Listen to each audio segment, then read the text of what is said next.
Today I'm going to show you how to make bread with purple yams, and I'm using 4 different flavors inside. Exactly, you can adjust the fillings however you like. Today's recipe is something you can enjoy with your family, especially a great treat for kids because it's both healthy and delicious. I'm using 2 large purple yams that we already cooked. For the exact amounts, I noted at the end of the video. First, I peel them carefully and wedge them. At the same time, we need to check that the yams are firm, and if there are any hard spots, we need to cut them off. Purple yams contain a lot of fiber, so when we use them, it's really good for our health.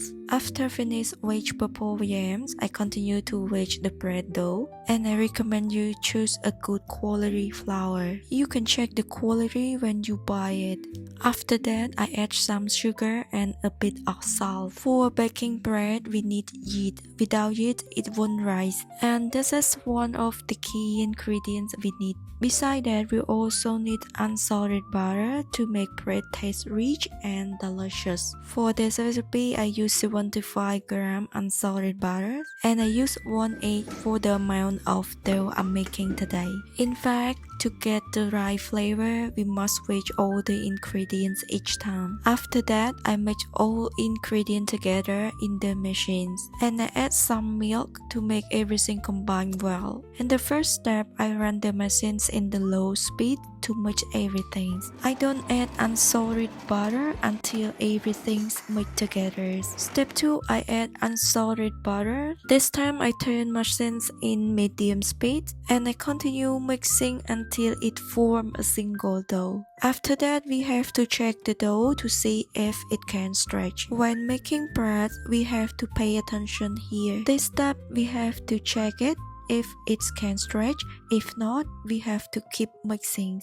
To add more flavors and texture for our bread today, I combine the finished dough with small pieces of cooked yam. We can bake it immediately. We need to let the dough rest for 45 minutes and leave it in a normal room temperature environment. We rest it and cover it. After it rises, we can shape it to the size we need. And today I'm making it in 50 gram portions, and I also add the filling inside. I have 4 different flavors. I have Yam Bread with pork floss, Yam Bread with cheese and pork floss, Yam Bread with cheese and ham fillings, and the original without any fillings. Once I finish wedge the dough, I start shaping them and add the fillings. Here, this part we can decorate the bread as we like, and it's a kind of art. You can design the bread however you wish. First flavor, I add the pork floss, and you can also use a sweet or savory fillings as you prefer. After adding the fillings, I pack and roll them. You know, when you first start, your bread shape may not be perfect, and that's okay. It is normal. We make mistakes and we learn. Everyone can make mistakes at the beginning. I roast purple yams bread with pork floss in spring roll shape. After that, I continue to make different filling. For cheese and pork floss filling, I shape it into a kind of round roll. I adjust the designs however I like, and as I said, you can also shape it however you prefer. For cheese and ham fillings, I make it into bagel shape, and if you are making for kids, you can shape them into cute character designs or fun figure. When I first started, I wasn't perfect either, but I practiced it step by step, shaping them in different styles, and I try them again and again. Later on, I can do better. You can learn to do this too. Making bread honestly takes more time than making cake.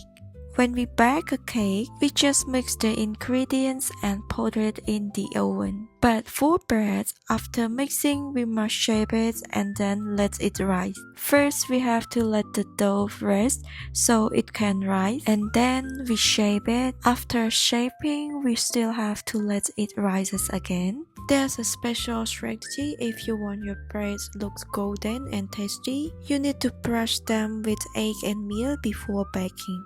After finish shape each flavor, we need to rest it about 30 to 40 minutes more. Actually, this part we can bake immediately after finish brush egg with milk. I bring them to the ovens and set the alarm back about 20 minutes. Even though I set the time, but I still keep checking. And once you see that the bread is exactly as you want it, you can take it out and spread unsalted butter on the top. Have you ever noticed that when you buy a bread from a bakery, the surface is always shiny and soft because they often spread unsalted butter immediately after removed from the oven. And I also do this right after taking it out of the oven. Now our purple yam bread with 4 different fillings is ready. And I hope you will enjoy with my recipe today.